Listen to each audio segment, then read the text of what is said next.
week's edition of Truth to Power. I'm Justin Mogg. I'm going to try and wrangle the many guests we got in the virtual studio today. As usual, it's our big community conversation here on Forward Radio. We're your community radio station. We love to do this. We love to gather community even in times of pandemic and have important conversations about the issues that we're facing today. And certainly one of the most pressing issues on a lot of people's minds is our food supply chain. You know, for the first time in most people's lives in America, they've gone to a grocery store and not seen the abundance that we usually see, right? Suddenly, there's nothing on the shelves in some cases, and we're confused about why the things we're not seeing on the shelves aren't there. And suddenly maybe our favorite restaurants are closed too. And so we're all thinking in new ways about food. And that's why I'm really excited to have with me in the virtual studio a whole bunch of folks to talk about that. Co-hosting with me as usual is Hart Hagan from the Climate Report. Hello, Hart. How are you on this beautiful day? Justin, I'm great. How are you? Oh, I'm great. I had a wonderful derby day out in the garden.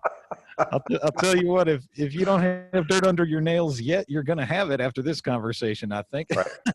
and a new guest with us here on Truth to Power is Lonnie Griesbaum, host of Backtracks, now here on Forward Radio. Hey, Lonnie, welcome to the show. Hey, how you doing? Great to have you here. Lonnie's got a story about his grandma, right? I can't wait to hear that coming up in a minute. Okay. And our expert guests today with us have been on these airwaves before, and we're delighted to have them back. Welcome, Lilias Pettit-Scott. Hey, Lilias. Hi, good to be here. Yeah, you're looking great. You got some plants in the background behind you on our virtual conversation. It's nice in the virtual studio. We get to have things like that. She's an urban ag conservationist with the Jefferson County Soil and Water Conservation District. You can learn more about them at jeffcd.org. And she and our next guest are also members of the Urban Agriculture Coalition, which we want to remind everybody is a great community partner of Forward Radio, helping keep us on the air and helping keep you informed about growing food here in the city. You can find out more about that at foodinneighborhoods.org/grow. And our next guest, Andrew Kang Bartlett. Hey, Andrew. Hey there, Justin. How are you? He's got all kinds of virtual plants behind him. The whole garden is, I wish I could show you all this. Well, I guess there'll be a YouTube version of this that we might be able to share.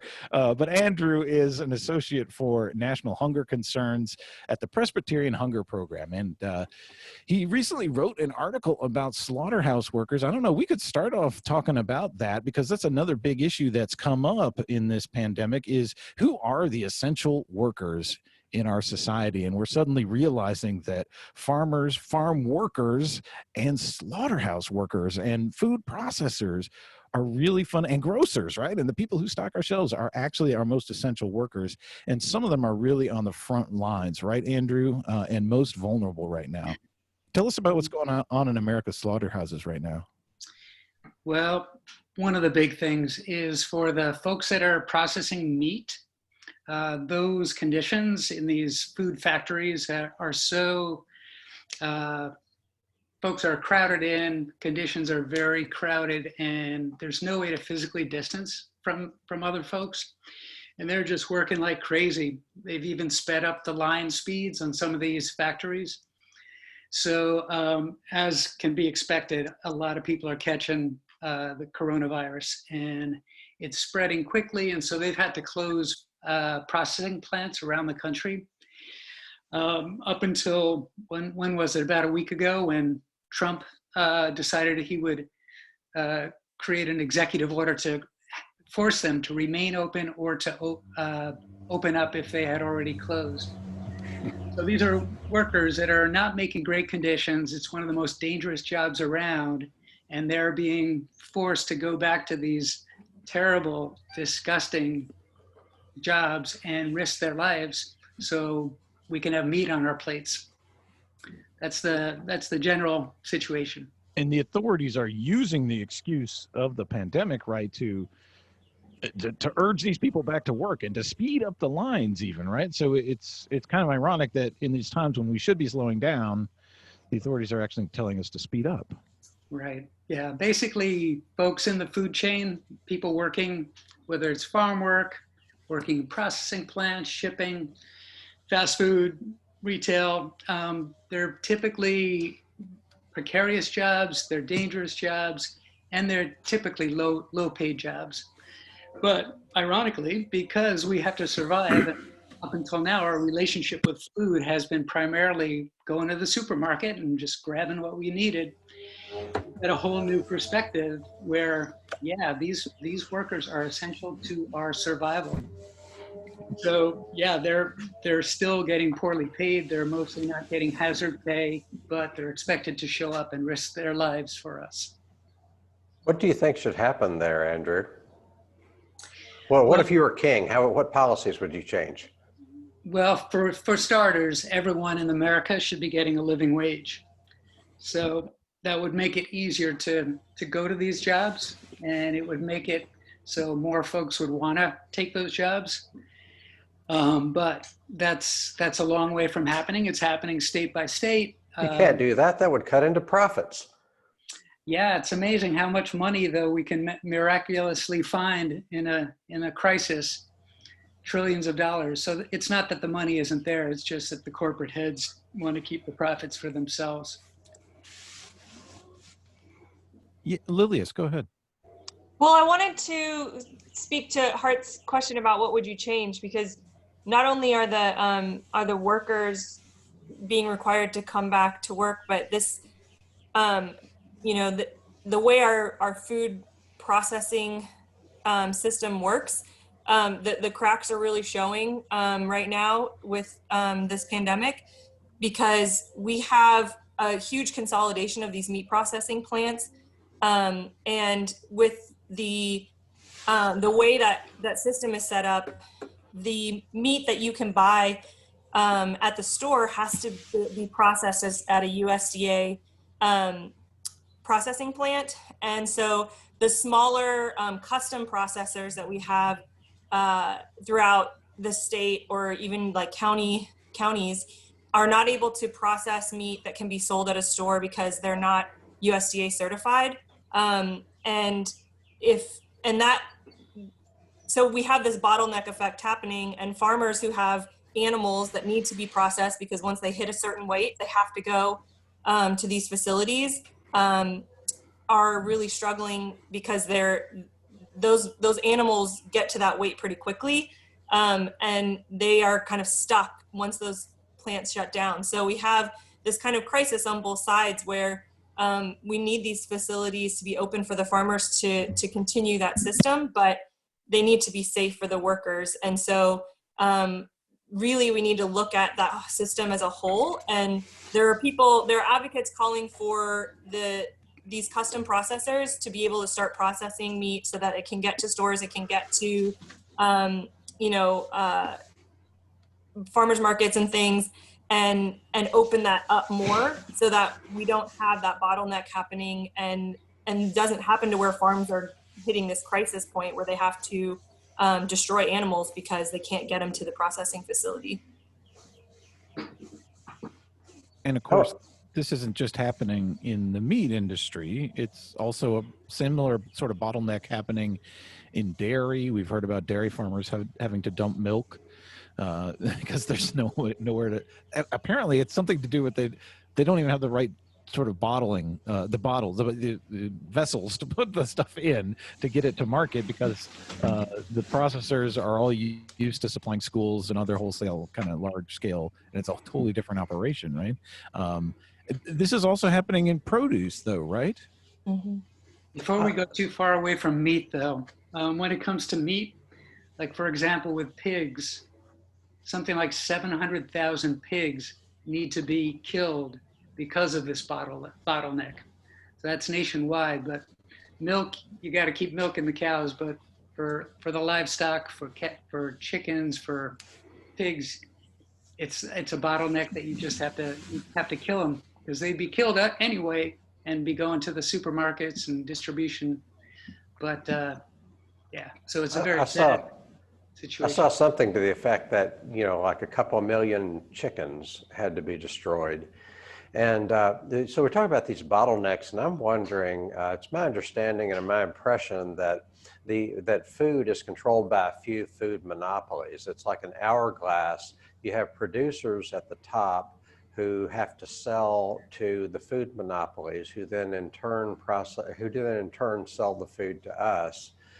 So we have a problem with, companies that are too big and they're not broken up and there's not much competition and they can lowball farmers.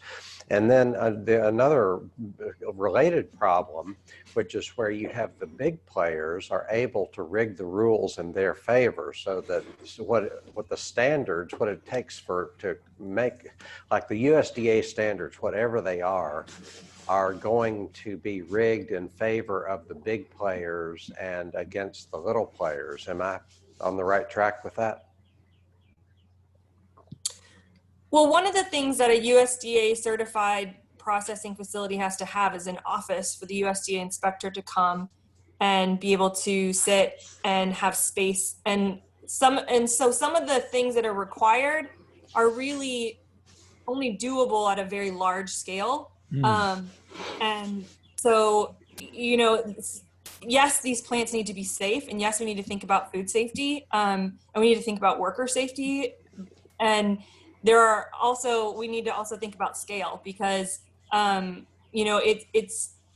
we have a system now where the large facilities are really supported very well, and the smaller, more local facilities are unable to compete because they can't meet the requirements that are put, because the requirements are really set to benefit those very large companies.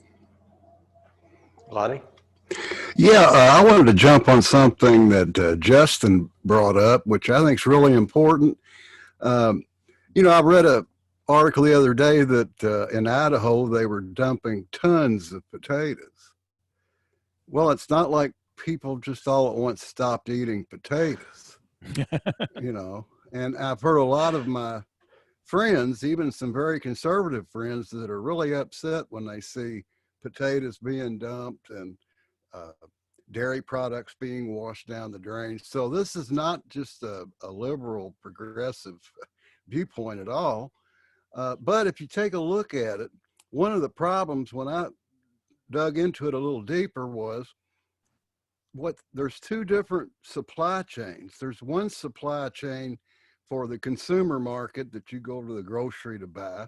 And then there's a whole different processing and distribution network for the institutional buyers and restaurants. The home buyer doesn't go in and buy a 5-gallon tub of butter. Right. Or a 5-gallon whatever. And so the system, and one of my passions all my life has been economics. And I tend to look at things from an economics perspective. And our system values efficiency way, way more than it values resilience. And so when something like, our food system was working fairly well until this thing hit. The virus hits, closures start happening, restaurants close down, schools close down. They quit ordering this food.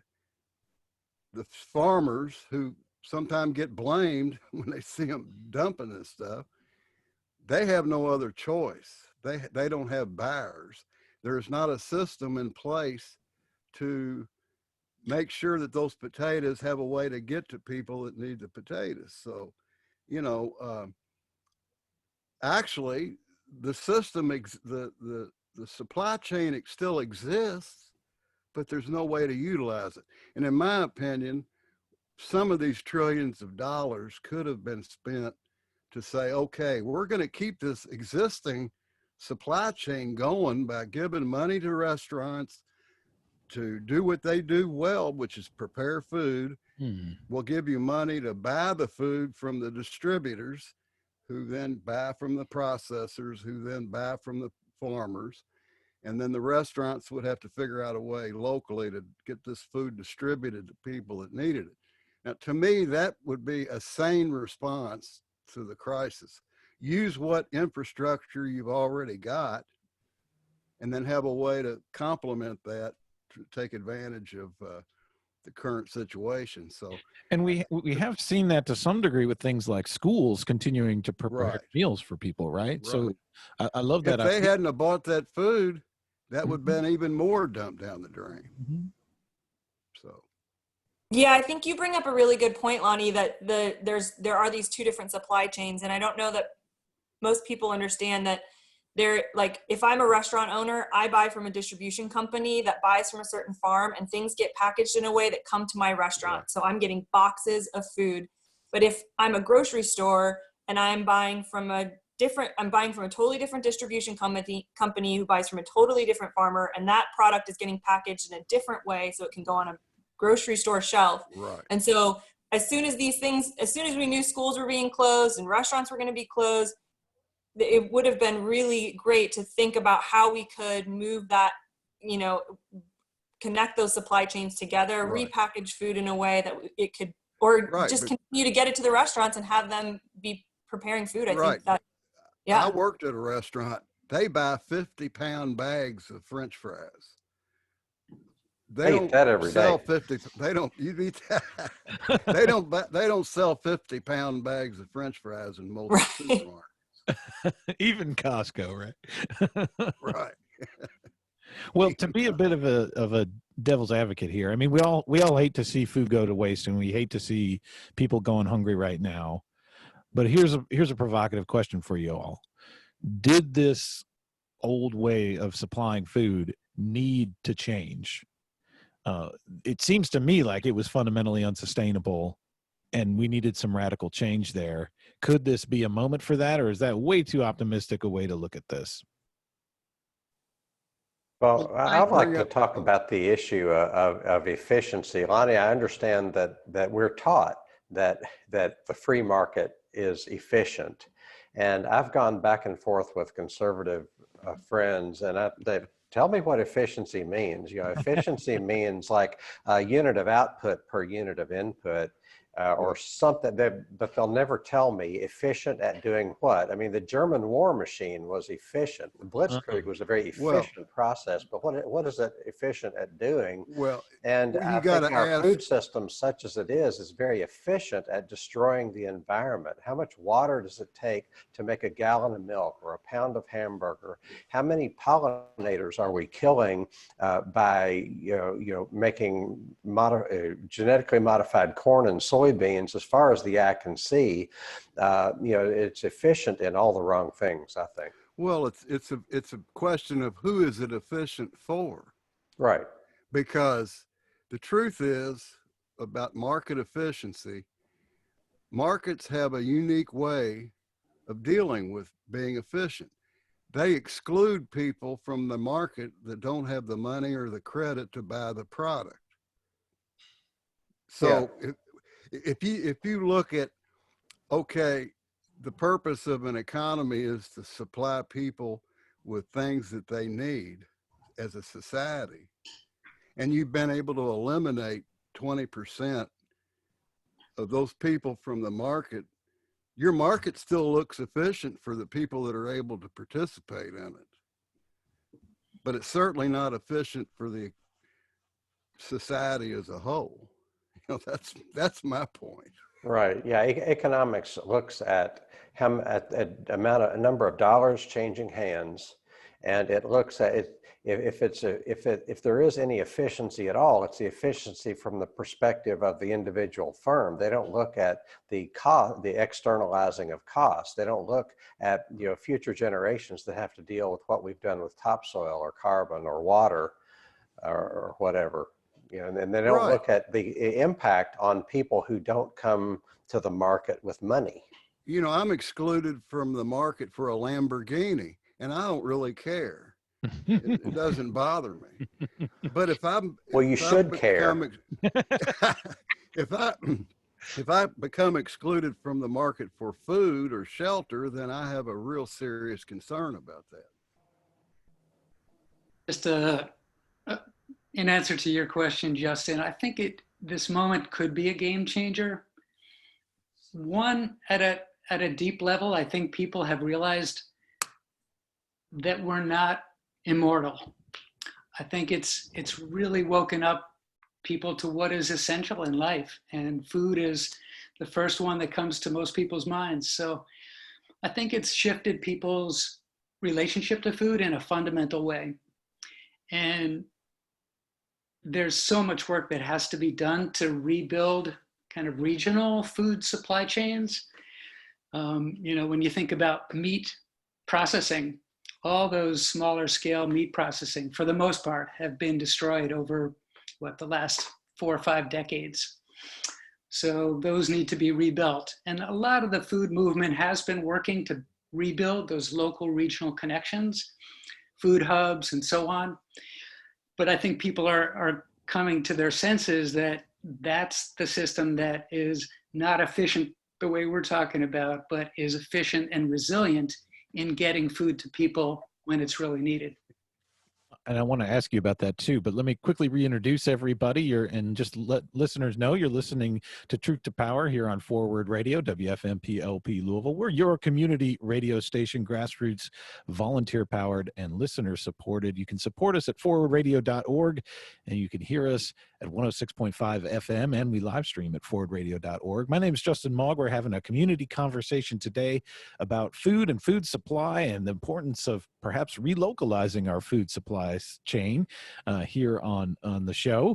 With me today is Hart Hagan from the Climate Report, Lonnie Griesbaum from Backtracks, and Lilias Petit-Scott from the Jefferson County Soil and Water Conservation District, and Andrew Kang Bartlett from the Presbyterian Hunger Program. Lonnie, you had something you wanted to jump in with quick. Well, the deal about localizing food production leads me to my comment about my grandmother. Oh, please, yeah. Probably 2 years ago, I read an article that really kind of hit me right in the face. I can't remember whether it was in the New York Times or it might have been in the New York Magazine, but it stated that in the 1920s, 80% of the food that was consumed in New York City was produced or grown within 50 miles of New York City.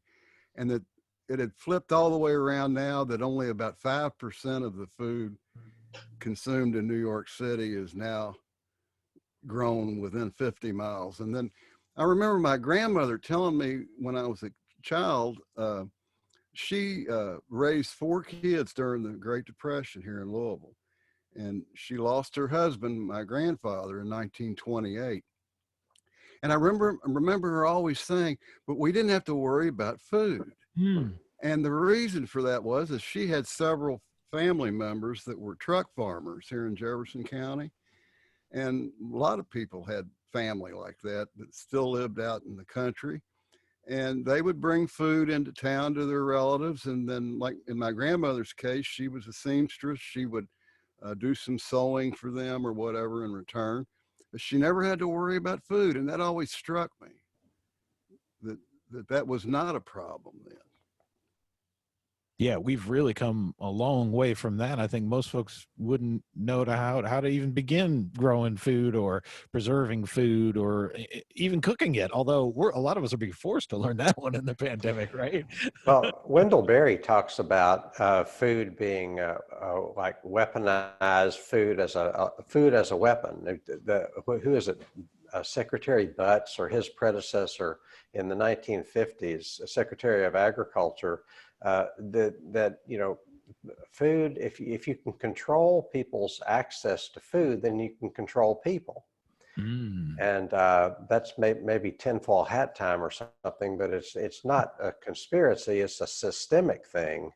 And the oligarchs at the top have always been busy making life difficult for people in terms of enclosing the commons, making war on labor unions, driving wages down, like not least of all, NAFTA drives 2 million Mexican farmers out of business, makes life harder for American farmers, drives people from the country to the city where they can provide low wage, cheap labor. And, so I'm just saying that the powers that be are not unconscious about control. Surely. That reminds me of J.P. Morgan, I believe it was, said when they were trying to get the 30-year mortgage is going. He said that it was a good thing because debt encumbered homeowners didn't go on strike. Yeah. You could say the same about student debt today, but that's a different show, Yeah. I'm sure. Yeah. Just turning that expression around, Hart, there's a farmer up in New York near Albany. Folks may have heard of her, Leah Penniman. She's a co-founder of Soul Fire Farm, and she says we need to feed ourselves to free ourselves. Wow. And they are this fabulous farm, CSA farm, that gets low cost shares into Troy, a very poor urban area. And they train 300, 400 Black, brown, indigenous folks every year, mostly young people that come up there to learn how to farm. So yeah, between that and all the people newly trying to grow their own food this year and signing up for CSAs like crazy. But I was curious to hear from Lilias. Lilias was part of an effort to figure out whether a food hub would make sense and how to put together the infrastructure of between farmers and getting the food to people in cities and so on. I'd love to hear about your reflections on that and the potential, and especially with shifts that may be happening due to the coronavirus. Sure. Well, all of this, I've been thinking about this a lot over the past month and a half, and how a lot of people, I think, are beginning to understand that they took for granted that they could at any time go to the grocery store and get what they needed.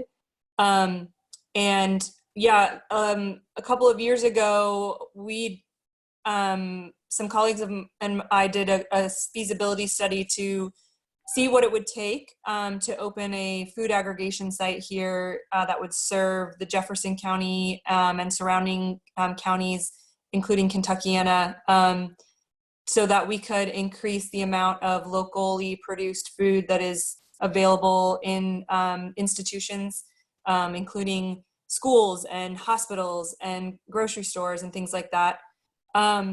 We used to have food distribution company here in Louisville called Grasshoppers that shut down back in 2013. And there's been a lot of talk since then about, what happened and how, why it didn't work.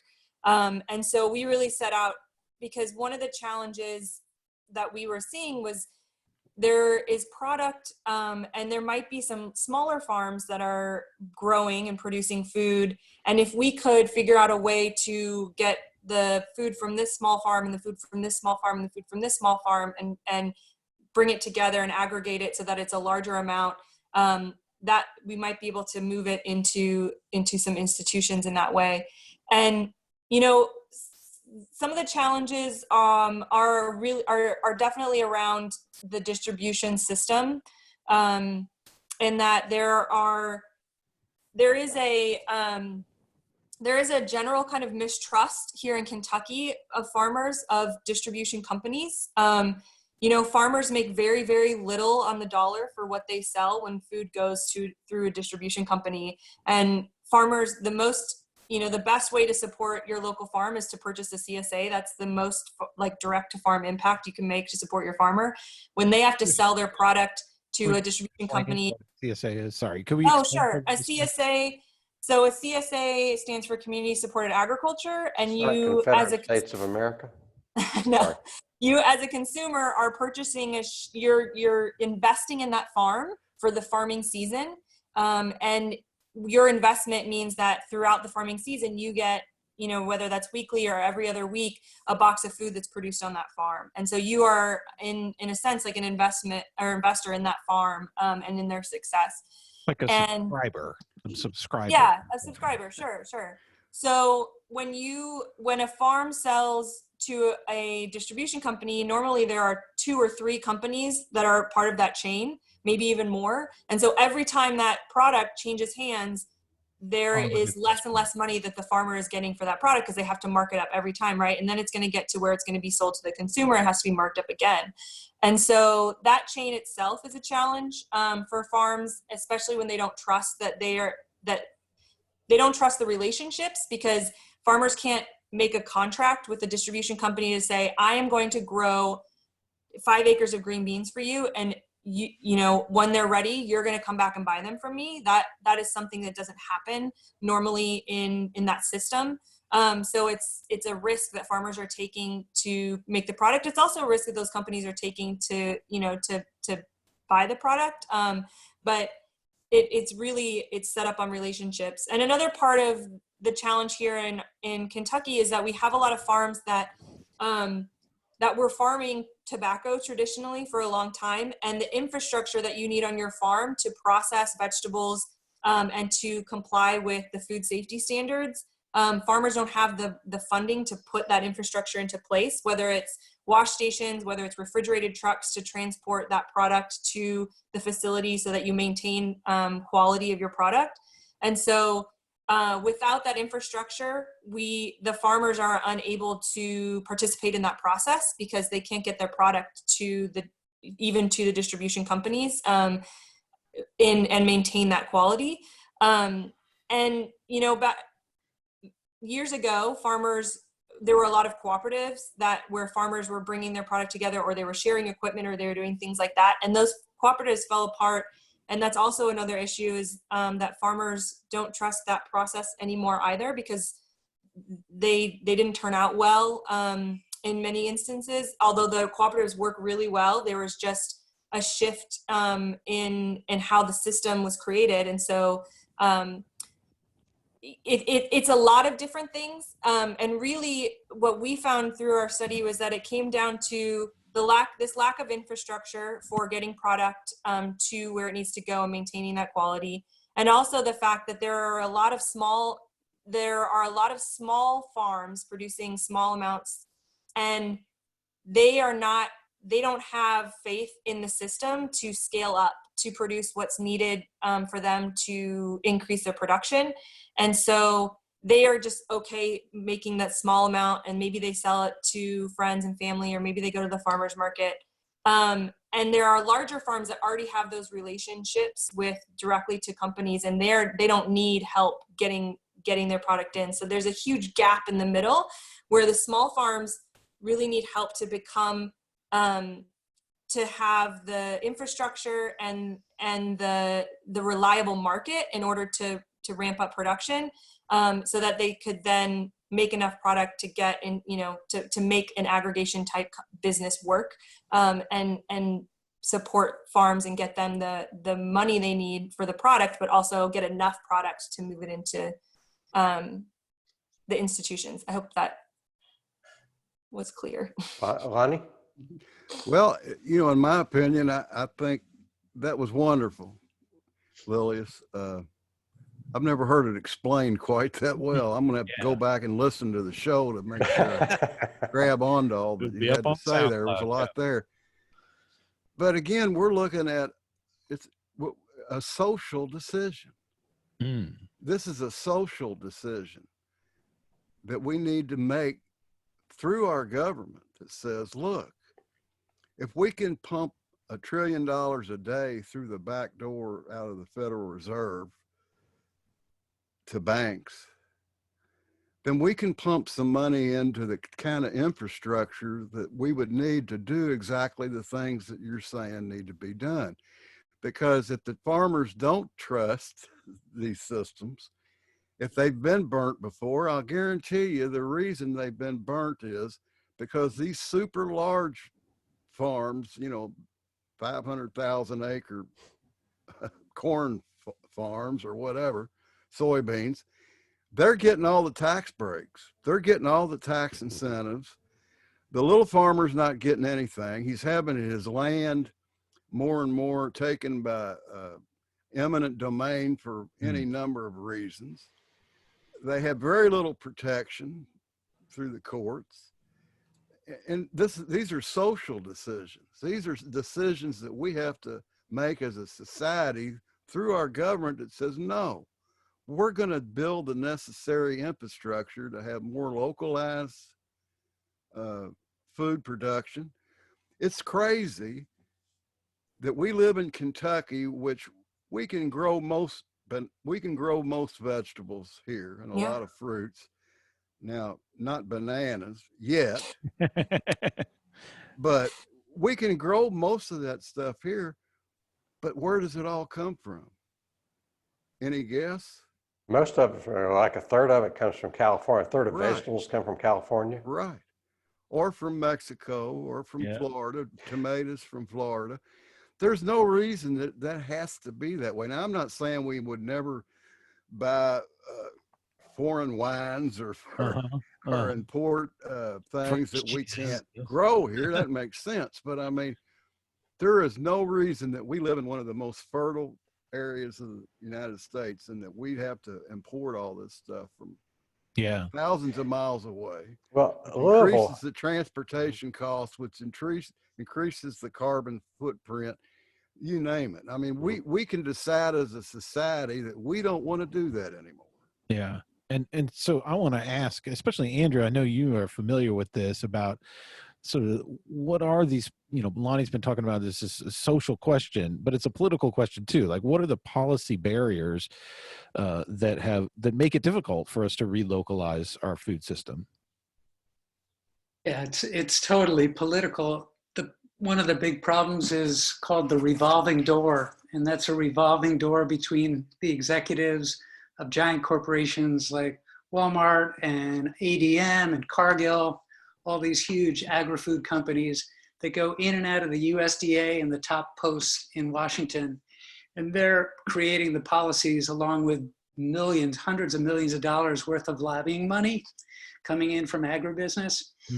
So yeah, we've got our job cut out for us. And fortunately, there are groups all over the country that are often working together to try to shift the policies that are being created by agribusiness.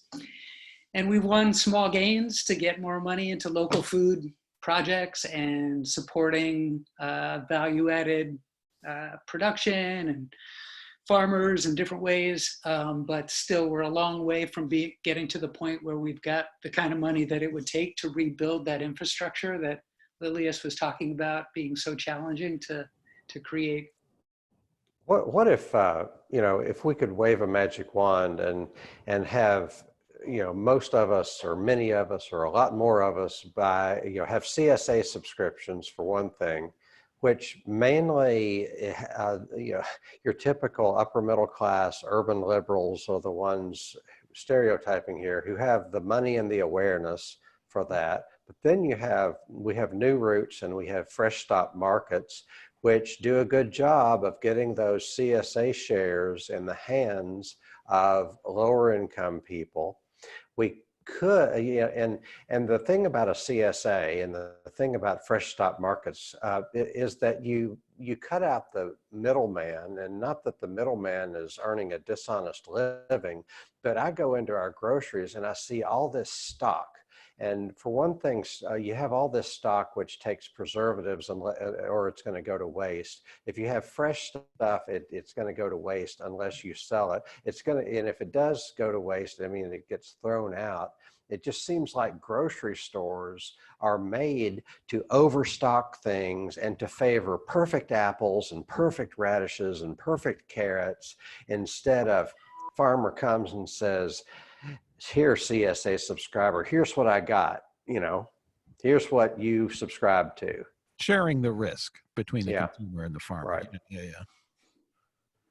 Well, and in perishables, couldn't we do more if there was an oversupply locally of locally grown perishables, maybe a canning operation or something. My grandmother used to can everything. Yeah. She had cans of stuff everywhere.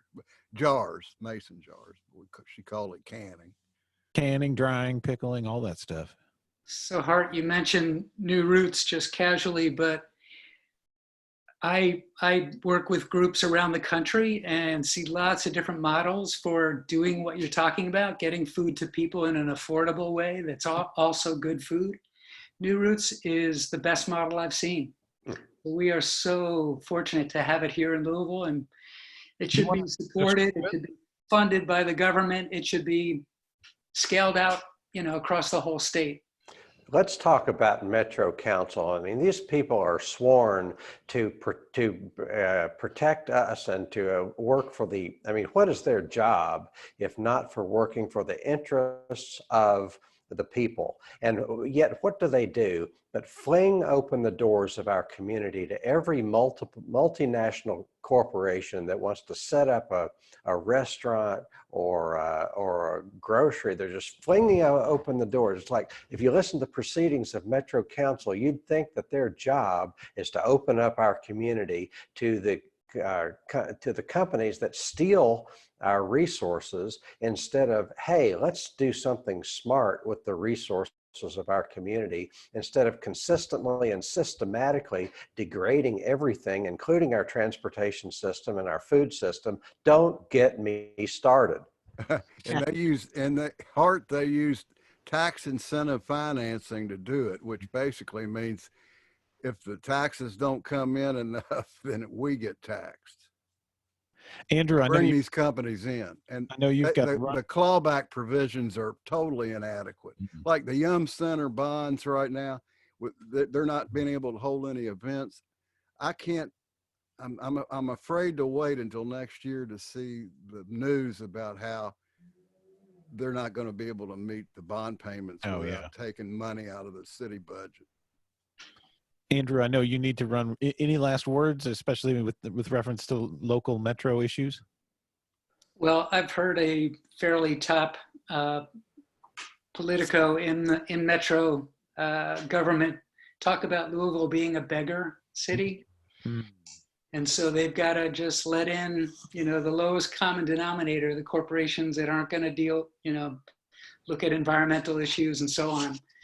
And it's a self-defeating scarcity mentality that brings in the kind of businesses that don't make Louisville a more livable place that's going to attract people to come and be here. So yeah, it's sad that that's the mentality, but hopefully that'll shift. You can only hope and keep working. To a great community conversation here about relocalizing our food chain and what the pandemic is teaching us about food security here on Truth to Power, here on Forward Radio, with me, Justin Mogg, co-hosting with Hart Hagan from the Climate Report, and Lonnie Griesbaum joining us from Backtracks. And that you just heard from Andrew Kang Bartlett. He's Associate for National Hunger Concerns at the Presbyterian Hunger Program. And we still have on the line with us in the virtual studio, Lilias Pettit-Scott, urban ag conservationist from Jefferson County Soil and Water Conservation District and the Urban Agriculture Coalition. You want to talk a little bit about the Urban Ag Coalition and how they've been trying to respond to this crisis? Sure, absolutely. So the Urban Agriculture Coalition has been really trying to connect people to resources and understand what is needed in this time. So I think, we understand as a community that food resources are really top priority in getting food to, especially I think our elders and our folks that are most at risk of contracting COVID-19. And there, as part of that, there are folks who are very capable and very interested in producing food at home as well. And so we are trying to connect those people to those two resources in order to do food production. We are seeing in our community that companies who sell seeds and who sell plants are selling them like hotcakes. They're flying off the shelves. And so normally when we would have, an abundance of plants for folks who do grow, we're starting to see shortages. And so the Urban Agriculture Coalition right now is reaching out to gardeners throughout the community who might have extra plants that they've started, and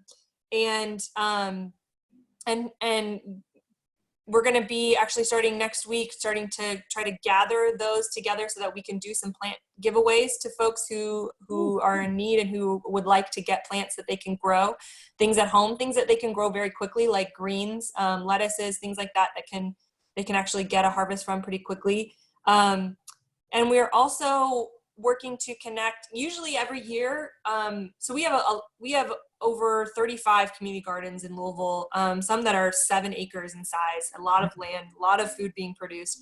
And usually folks have extra, more tomatoes than they needed, more greens than they needed for themselves. And so we have also created, and we're working right now we're creating a list of the community ministries and the locations where you can go get where food is being distributed, and connect with them to find out who can accept donations from gardeners, because they would be smaller donations. It might be a bag of greens. It might be, a couple pounds of tomatoes or something like that. And then we want to provide that as a resource to people who are producing food so that they know where they can take that extra and where it will be given out to folks. And we're also trying to connect with those entities to also distribute plants if that's possible. So that's something that we're working on right now. And if folks have those things, if they have extra produce, if they have extra plants, they can contact me. My email is urbanagconservationist@gmail.com, and let me know. And I'd love to talk to them and get those things. Because usually every year we are contacted at the end of May when the plant sales have ended, and there's usually extras, which is great. And we usually redistribute those to community gardens and to gardeners we know. And we're not sure if that's going to happen this year because the plants have been so popular. So there are a lot of folks out there that are interested in growing, and they just need the resources to do that. And we're trying to get those to them. I'll put that email address and a link to foodandneighborhoods.org/grow, which is the Urban Ag Coalition's website, up on the show notes for this program on SoundCloud. You can find that at forwardradio.org and just look for our program, Truth to Power. So we know more people are growing. Do people know how to grow? Some do and some don't. Oh, man. We're going to find out. We're going to find out. Shoot, what do I do with all these zucchini? Oh, no. Yeah, My grandmother tried gosh. to teach me how to grow a squash. And I did the best I could, and they ended up real long and skinny, and she just kind of laughed at me, but they tasted good. Oh, yeah. I think one of the biggest challenges we're facing right now, as I know a lot of members that are participating in the Urban Agriculture Coalition who work for organizations where they do educational workshops around producing food and things like that. They can't do it in person, right? And not everybody has access to a computer. And so they are producing, like the Jefferson County Extension Office is producing some really great videos on just how to get a garden started. Very simple. And you can find that on their Facebook page. But you have to have access to a computer to be able to see those things, right? So I think that's something that we haven't quite figured out yet, on how to get those resources to folks who don't have access to digital content. But we're trying to figure out how to do that, and whether that's just getting some things printed that get posted up at community gardens. If you live near a community garden, they are a great resource if you want to learn, and they are open. And I would say, if you are interested in learning how to grow, and you could go over to your nearest community garden and stand 6 feet away from somebody and ask them a question about, hey, I want to do this. How can I do it? That would be a great opportunity to meet, some other gardeners and to start learning. And there are gardens that still have spaces open at their gardens, so you can actually get plots. There's a map on the Urban Agriculture Coalition website where you can see where all the community gardens are in the city, and you can get connected to them, which is a great resource for learning. And isn't there a way to get the county extension office to test your soil, like your soil in your backyard, to see if it's safe? Because I've heard about possible lead and things like that in old neighborhoods. Absolutely. Yeah.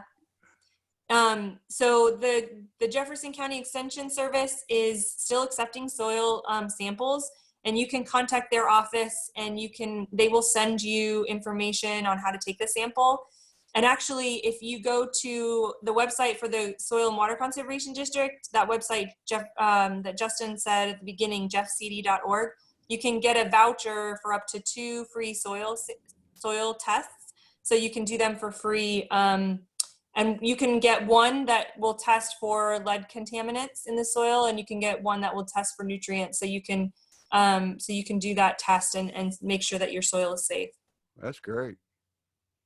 Now, in early May, we usually have the How To Fest at the library, and there's usually a whole series of workshops about how to grow because the Urban Ag Coalition sponsors that work. And we can't have an in-person How To Fest, but I know that a lot of those presenters are being connected into the Lift Up Lou effort with short workshops. So Forward Radio is going to be doing one here Sunday, May 3rd at 11 a.m. And is the Urban Ag Coalition or other folks involved in that doing some of these Lift Up Lou Facebook Live kind of workshops about growing?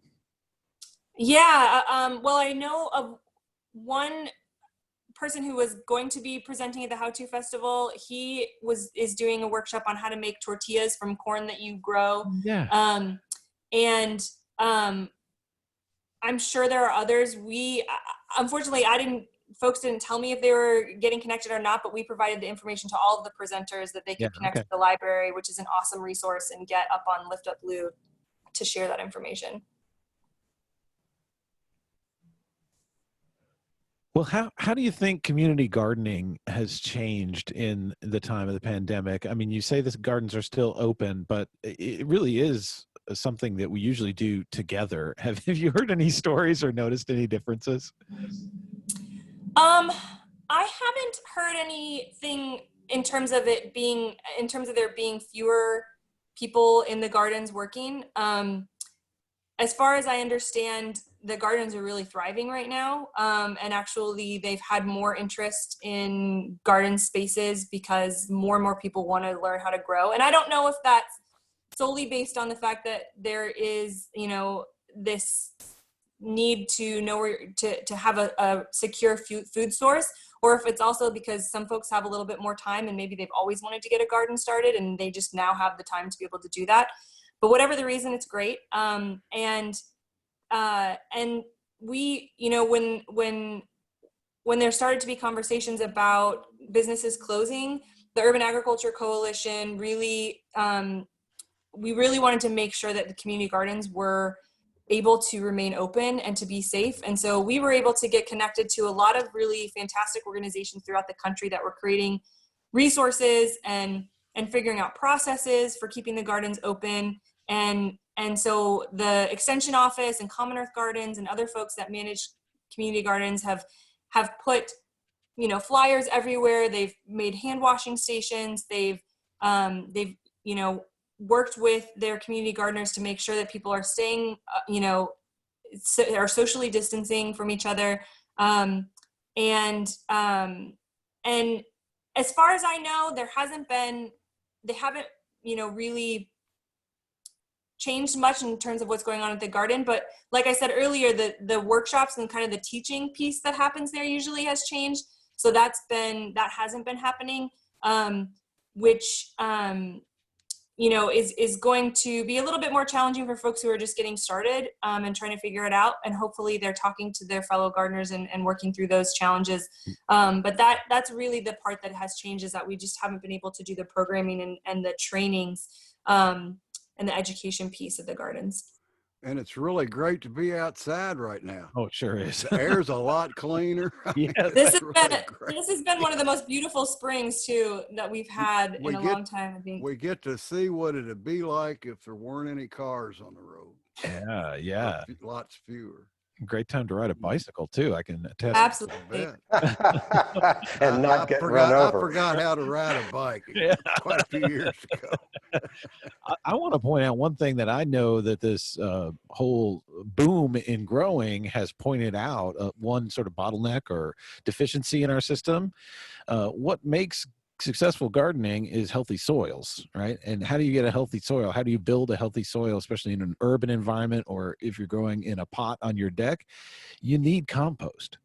And we don't have enough home composters or medium scale composters to meet that demand. And now that we have a lot of people cooking at home and generating maybe more food waste or kitchen waste than they ever have before, wow, what a perfect time to start a compost bin or a compost pile on your property so that you can ensure in a few months' time or next year, you're going to have a rich source of organic fertilizer to continue growing, right? But we need to bump it up even beyond that so that people who need even more than what they can get out of their, I know I need more than I can get out of my home compost bin, have a place to go to get healthy soil and not pay, you could go to Nugent Sand and get some topsoil, right? Which is a little suspect in sustainability, but it's also very expensive, right? And so we need a place where people can go. And that was the whole idea of the Breaking New Grounds project that unfortunately went under.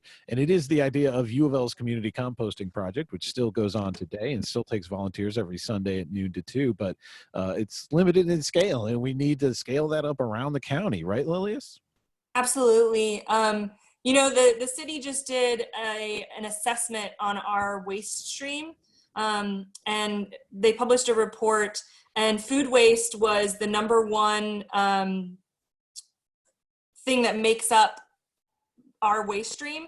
And it is like blowing away every other piece of waste in that stream is food waste. And so it's something that that could make a huge impact in just like what's going into our landfills, but also can be totally reused and repurposed to create an amazing component of a healthy soil, and a beautiful garden and amazing, food that you can produce at home. So absolutely, Justin. I actually just had an hour-long conversation yesterday with my 10-year-old nephew who's going to start his own worm bin.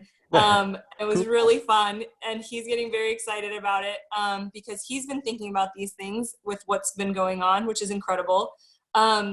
But as a city, that's something that we should be putting as a priority because it's not a difficult thing to put into place. And there are cities all across this country that have compost pickups, and